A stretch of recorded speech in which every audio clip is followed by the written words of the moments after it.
Shalom, selamat pagi Bapak Ibu Saudara yang dikasihi Tuhan. Kita bersyukur pagi hari yang indah ini kita masih hidup, masih bernafas, masih diberi kesempatan oleh Allah untuk kita sampaikan kabar baik. Beritakan kabar baik dimanapun kita berada, susah senang, bahagia, kaya, susah miskin, tetap sampaikan kabar baik. Nah, pagi hari ini dengan penuh sukacita, sebelum kita mulai, kita berdoa.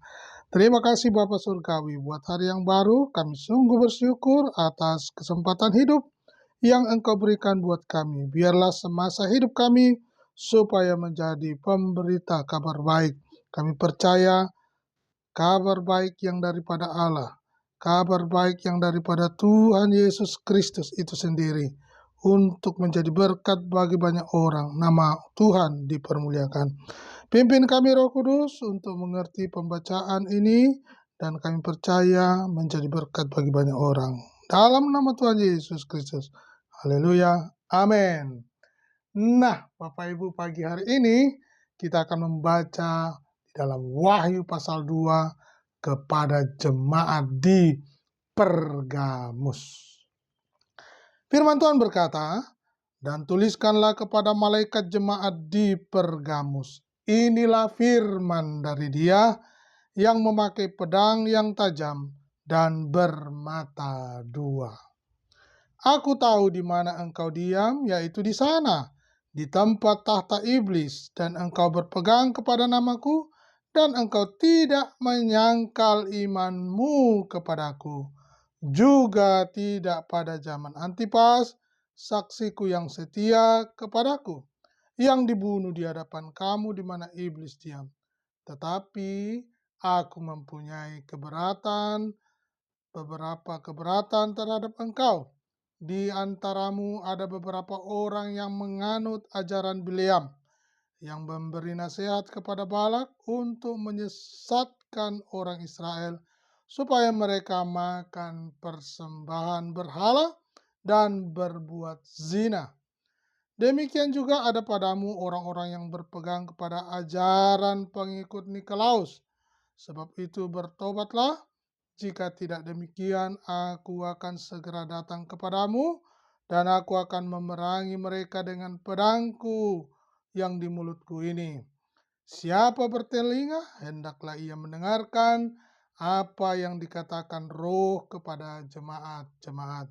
Barang siapa menang, kepadanya akan kuberikan dari mana yang tersembunyi, dan aku akan mengaruniakan kepadanya batu putih yang di atasnya tertulis nama baru, yang tidak diketahui oleh siapapun selain oleh yang menerimanya. Nah, Bapak Ibu, kita sudah membaca tentang jemaat di Pergamus. Puji Tuhan, ada beberapa poin yang akan kita kemukakan kepada jemaat di Pergamus yang kita sudah baca ini. Yang pertama dikatakan, Kristus memberikan perhatian pada ujian-ujian dan kesulitan-kesulitan yang dialami oleh jemaat di Pergamus. Perhatikan ayatnya yang ke-13 ya. Aku tahu di mana engkau diam, yaitu di sana di tempat tahta iblis, dan engkau berpegang pada namaku, dan engkau tidak menyangkal imanmu kepadaku, juga tidak pada zaman Antipas saksiku yang setia padaku, yang dibunuh di hadapan kamu di mana iblis diam. Yang pertama dikatakan, aku tahu di mana engkau diam, yaitu di sana, dan engkau berpegang kepada namaku, dan engkau tidak menyangkal imanmu kepadaku. Puji Tuhan.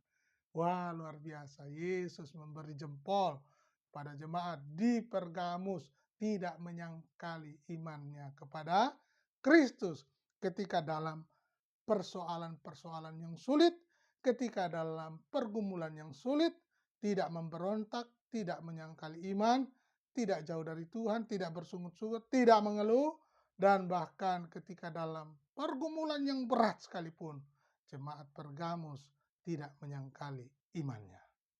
Apa pelajarannya? Apa yang dilakukan oleh jemaat di Pergamus?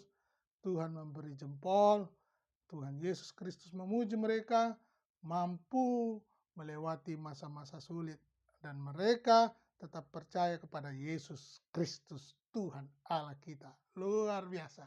Yang kedua, ya, yang kedua kita perhatikan dikatakan Kristus memuji keteguhan mereka karena mereka tidak malu, ya. Mereka tidak malu menghadapi kenyataan hidup. Bagaimana dengan kita? Apakah kita malu menghadapi kenyataan hidup ketika kita dalam keadaan miskin, tidak berdaya, punya sakit penyakit, mengalami kerugian yang besar? Katanya orang Kristen diberkati Tuhan, katanya begini dan banyak lain kata-kata. Tetapi kita yakin di balik kesulitan itu kita mengalami hal-hal yang sulit dan di balik kesulitan-kesulitan Tuhan tetap memelihara. Itulah yang dialami oleh jemaat Pergamus. Mereka dikatakan Yesus memuji keteguhan mereka. Yang ketiga dikatakan ayat 14, tetapi aku mempunyai beberapa keberatan terhadap engkau. Di antaramu ada beberapa orang yang menganut ajaran Bileam, ya, yang memberi nasihat kepada Balak untuk menyesatkan orang Israel supaya mereka makan persembahan berhala dan berbuat zina. Ini keberatan Yesus Kristus kepada jemaat di Pergamus. Nah, apa artinya? Yesus menegur mereka atas kegagalan mereka yang penuh dosa, ya, di mana mereka mengalami kegagalan, mengalami hal-hal yang tidak bisa mereka usahakan, tidak bisa mereka kendalikan. Nah, di antaranya penganut Bileam. Apa yang dimaksud dengan penganut Bileam? Kalau kita membaca dalam Bilangan dan akhirnya Bileam ini ditegur oleh Tuhan, bahkan diurapi bibir mulutnya. Bileam yang dulu tidak sama dengan Bileam yang di ayat-ayat terakhir itu. Dikatakan kalau yang dulu mudah untuk disuap, pokoknya ada yang memberi uang, persembahan yang banyak, apapun yang dikatakan yang memberi persembahan, iya akan diberkati. Tapi ketika Tuhan mengurapi dan menegur Bileam bahwa caramu adalah salah, jahat, sehingga dikatakan Bileam ini mengatakan apa yang dikatakan Tuhan.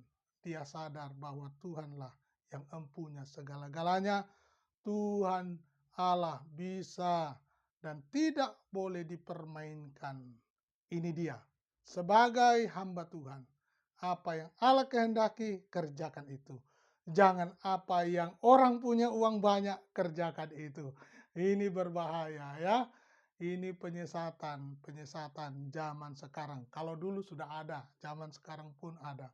Nah, dikatakan teguran kepada orang jemaat di Pergamus karena mereka mudah terpengaruh oleh anutan Bileam, oleh paham Bileam, ya. Apa zaman sekarang itu ada uang, abangku sayang, tidak ada uang, abangku tendang. Ya, Bapak Ibu, ini kembali lagi. Apa yang Tuhan katakan, kerjakan itu. Apa yang Tuhan kehendaki, lakukan itu. Sehingga Bileam yang dulu tidak sama lagi. Kalau disuruh memberkati orang Israel, diberkati. Karena Tuhan mengurapi bibir mulut Bileam juga. Nah, orang jahat pun dipakai oleh Tuhan untuk membalikan apa yang sebenarnya. Apa yang sekehendaknya Allah. Apa yang Tuhan kehendaki. Ya, kalau Bileam saja bisa dipakai Tuhan. Bapak, Ibu, Saudara, dan saya pun dipakai Tuhan. Tetap kuat di dalam Kristus. Jangan membalikkan fakta kebenaran, tetapi tetap teguh di dalam iman percayamu kepada Kristus. Nah, yang keempat, dikatakan, ia berseru kepada mereka untuk bertobat. Perhatikan ayat yang 16 berkata, Sebab itu bertobatlah. Jika tidak demikian, aku akan segera datang kepadamu dan aku akan memerangi mereka dengan pedang yang di mulutku ini. Jadi poin yang ini dikatakan berseru untuk bertobat. Sebab itu bertobatlah dari kelakuan yang jahat, perilaku yang jahat, yang mudah dipengaruhi karena kekuasaan, karena harta, ya, dan karena iming-imingan dunia yang sementara ini. Bagaimana hamba yang sejati, hamba yang murni, apa yang Tuhan kehendaki, lakukan. Kalau Bileam saja bisa berubah karena diurapi Tuhan, jangan sampai kita yang sudah diurapi Tuhan lalu kembali kepada cara-cara yang Bileam lakukan. Wah, jahat di mata Tuhan. Nah, inilah pagi hari ini kita belajar dari jemaat di Pergamus supaya kita semakin sungguh-sungguh di dalam Tuhan. Kita percaya bahwa Tuhan tidak pernah tinggalkan. Ada berkat rohani bagi orang yang tetap setia. Dikatakan, siapa bertelinga, hendaklah ia mendengarkan apa yang dikatakan Roh kepada jemaat. Barang siapa menang, akan kuberikan kepadanya manna yang tersembunyi. Dan aku akan mengaruniakan kepadanya batu putih yang di atasnya tertulis nama baru yang tidak diketahui oleh siapapun, selain oleh yang menerimanya. Puji Tuhan. Biarlah pagi hari ini kita lalui, jalani dengan penuh sukacita, pertolongan, dan berkat daripada Tuhan. Yang percaya diberkati Tuhan katakan, amin.